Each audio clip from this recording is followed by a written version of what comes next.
Melbourne, Australia, The Tattooist of Auschwitz, a novel published in the United States by HarperCollins in September, tells the extraordinary tale of Lali Sokolov, a Slovakian Jew, who was imprisoned at Auschwitz in 1942, and forced to tattoo numbers onto the arms of thousands of incoming prisoners.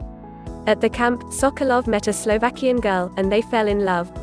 Written by first-time author Heather Morris, based here in Melbourne, Australia, the book has seemingly come out of nowhere to be translated into 17 languages, with rights sold in 43 countries.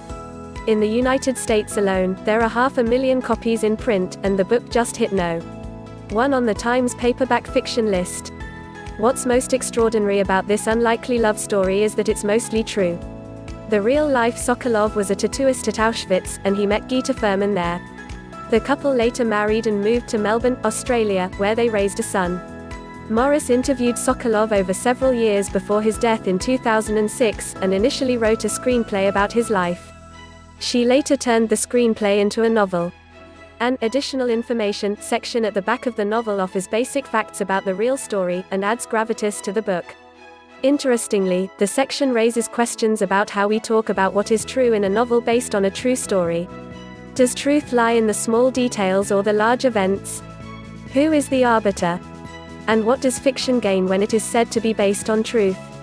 In the novel's key scene, Sokolov first meets Furman when she comes to the front of his line and he must hold her arm and begin her tattoo, 3 then 4, 9, 0, 2. She attempts to speak but he hushes her.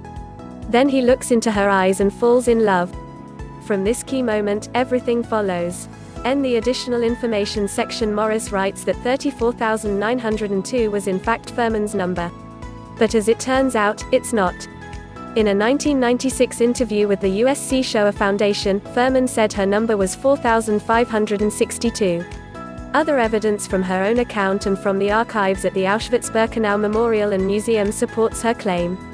Subscribe our channel if you like this video. Don't forget to share and like.